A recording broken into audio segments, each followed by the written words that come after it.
आज 100% गुड़ का इस्तेमाल करके सिंधियों की स्पेशल 2 डिशेस बनाने जा रही हूँ जो गोगड़ा और थदड़ी पर बनाई जाती हैं और सबकी फेवरेट होती हैं। Hello everyone, welcome to Sonia's cooking. आज मैं बना रही हूँ गुड़ से बनी हुई मीठी मानी। यहाँ पर मैंने गुड़ लिया है जिसको मैंने काट कर नाप लिया है लगभग 2 कप। इससे हम 2 चीजें बनाएंगे और लगभग आधा कप मैं इसमें पानी डाल रही हूँ, मतलब इतना कि गुड़ भीग जाए। 3 से 4 घंटे हम इसको रख देंगे ताकि अपने आप ही गुड़ पानी में मिक्स हो जाए। अगर थोड़ा सा नीचे रह जाता है तो हाथों से या चम्मच से घुमा घुमा कर इसे गला लें। मीठी मानी के लिए सबसे पहले मैं ले रही हूँ 2.25 कप आटा, क्योंकि वो प्रसाद बनाते हैं ना तो सवाई करनी होती है ना, इसलिए 5 से 6 मैंने इलायची ली है जिनको पहले हल्का सा कूट कर मैं इनका जो छिलका है ना वो हटा लूंगी। इन छिलकों का इस्तेमाल आप चाय वगैरह में कर सकते हैं। इसके बाद बाकी के जो सीड्स हैं हम इनको अच्छे से कूट लेंगे और आटे में डाल देंगे। इनका बहुत ही अच्छा फ्लेवर आएगा। अब आटे में हाथों से हल्का सा गोला बना लेंगे, उसमें डालेंगे हम लगभग आधा कप तेल। इन सभी को हमें अच्छे से मिक्स करना है, मतलब इसका जो हम मुट्ठी बनाए ना तो अच्छे से एक मुठिया बंध जाए। ये देखिए मैं हर तरफ से मुट्ठी बना के देख रही हूँ ताकि पता चले कि हर तरफ अच्छे से ऑयल मिक्स हो गया है और ऐसे बढ़िया सी मुठिया बननी चाहिए। अब हम इसमें गुड़ की चाशनी ऐड करेंगे। ये जो चाशनी है ना इसकी लगभग आधी चाशनी हमें डालनी है, मतलब कि 1 कप गुड़ की चाशनी हमें इसमें डालनी है। 1 कप गुड़, 2 कप आटा और आधा कप तेल, बस ये इसका परफेक्ट मेजरमेंट है। और गुड़ को छानना भी जरूरी है क्योंकि कभी कभी इसमें इम्प्योरिटीज आती है ना, तो इसलिए इसको थोड़ा सा छान लेंगे ना तो बढ़िया रहेगा। अब यहाँ पर जो हम आटा गूंद रहे हैं ना इसको अब बहुत ज्यादा गूंदना नहीं है, बस सारी चीजें एक साथ मिक्स हो जाएं तभी खस्ता बनेगी। अगर आपका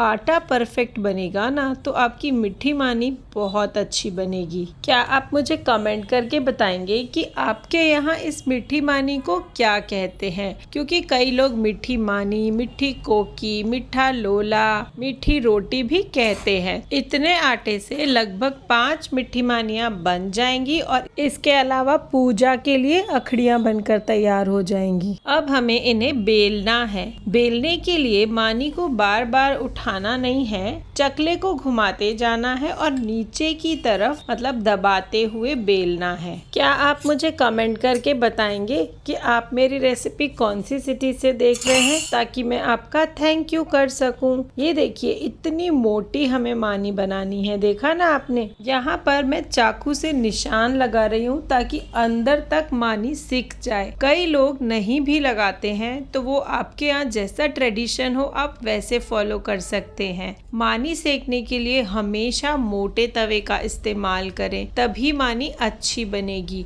एक बार मानी को तवे पे डालने के बाद उसको जल्दी से पलटाना नहीं है, टूट सकती है। कम से कम 1 से 1.25 मिनट तक उसको पहले एक साइड से सिकने देना है। अगर आपको बार बार चकला घुमाने में दिक्कत आ रही है तो आप बेकिंग पेपर पे भी इसको बेल सकते हैं, बहुत ही आसानी से बिल जाती है। मुझे बहुत सारे व्यूअर्स के कमेंट्स आए थे कि हमको मीठी मानी की रेसिपी बताओ बिल्कुल परफेक्ट गुड़ में, क्योंकि आजकल सभी लोग हेल्दी वर्जन यूज करना चाह रहे हैं, सभी हेल्दी लाइफस्टाइल अपना रहे हैं तो चीनी को अवॉइड कर रहे हैं। आप इस तरह से सेक सेक के जब मानी को पकाएंगे ना तो बहुत ही स्वादिष्ट बनेगी। अगर आप कपड़े से सेकना चाहते हैं तो उससे सेके, नहीं तो आप ये पराठा सेकनी से भी सेक सकते हैं। यहाँ पर मैंने 2 चम्मच तेल डाला है। अगर आप यहाँ पर तेल भी अवॉइड करना चाहें ना तो कर सकते हैं, तब भी ये मानी बहुत ही स्वादिष्ट बनेगी। मैं इसी मानी को जो प्रसाद में ले जाऊंगी उस पे ऑयल लगा रही हूँ, बाकी की मानिया मैं बिना तेल के ही अच्छे से पकाने वाली हूँ। ये देखिए कितना बढ़िया सा कलर आया है, दोनों तरफ से अच्छे से सिक गई है। मुझे एक मानी को सेकने में लगभग 7 से 8 मिनट लग गए। इसी तरह से हम बाकी की मानियों को भी सेक लेंगे। इन इन मानियों को सेकने में बहुत टाइम लगता है, काफ़ी पेशेंस से इनको सेकना पड़ता है, लेकिन जब एंड रिजल्ट आता है ना तो बहुत ही स्वादिष्ट होती हैं। यहाँ पर मैं अखड़ियों के लिए ये छोटी मानी बना रही हूँ। इसको भी हम हल्के से सेक लेंगे। क्या आप सब मुझे कमेंट करके बताएंगे कि आप लोग बड़ी सतह पे क्या क्या बनाते हैं, चुल्ल कैसे ठारते हैं और कैसे पूजा करते हैं, ताकि कमेंट्स पढ़ के सबको इसकी नॉलेज हो सके। क्योंकि बहुत सारी आजकल के जो बच्चे हैं उनको ये सब नहीं आता, तो सबकी हेल्प हो सके,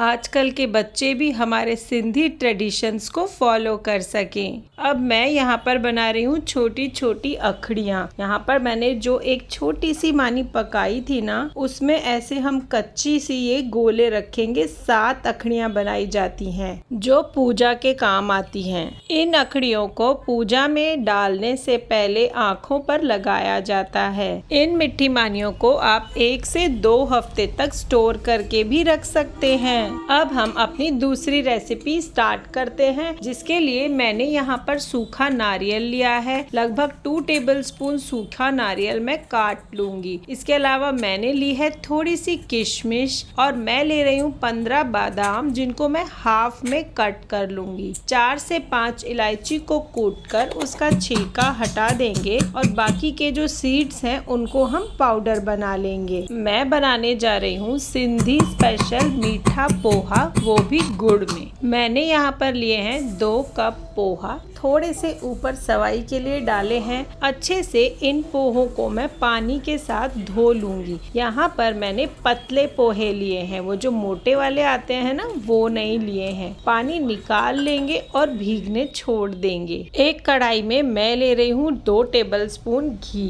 और ये जो नारियल हमने कट किया है ना, उसको हल्का सा गुलाबी कर लेंगे, मतलब भून लेंगे। इसी के साथ कटे हुए बादाम ऐड करूंगी मैं। बादाम को भी हमें अच्छे से भूनना है। साथ ही मैंने ऐड करी है किशमिश। किशमिश जब तक फूल जाए तब तक हमें भूनना है। जब तीनों चीजें अच्छे से भून जाए ना, ये देखिए बढ़िया सा रोस्टेड सा फील आ रहा है ना, बस इसी स्टेज पे हम अपने पोहे ऐड करेंगे। अब हमें इसी के साथ पोहों को भी अच्छे से भूनना है, लगभग 2 से 3 मिनट कंटिन्यूअसली चलाते हुए। आप एक बार इस तरह से मीठे पोहे गुड़ में बनाएंगे ना तो आपको मजा ही आ जाएगा। बहुत ही डिलीशियस बनते हैं। जब अच्छे से भुन जाएं, हम डालेंगे इसमें इलायची जो हमने कूट कर रखी थी। साथ ही डालेंगे गुड़ का पानी, जो हमने गुड़ भिगो के रखा था। मतलब 2 कप गुड़ भिगोया था तो आधा हमने डाला मिट्टी मानी में, आधा हम डाल रहे हैं पोहे में। अच्छे से हाई फ्लेम पर ही मिक्स कर लेंगे ताकि गुड़ पोहे में एब्जॉर्ब हो जाए। उसके बाद ढक कर 10 से 12 मिनट लो फ्लेम पर पकने के लिए छोड़ देंगे। उसके बाद हम चेक करेंगे, अगर पोहे अच्छे से गल गए हैं तो हम गर्मा गर्म सर्व कर सकते हैं, और अगर नहीं गले हैं तो 2 से 3 मिनट हम और रख देंगे। इन पोहों को आप ठंडा भी खाएंगे ना दूसरे दिन तो भी बहुत स्वादिष्ट लगते हैं। दोस्तों, अगर आपको यह रेसिपी पसंद आई हो तो वीडियो को लाइक करें, शेयर करें और हमारे चैनल को सब्सक्राइब करना ना भूलें।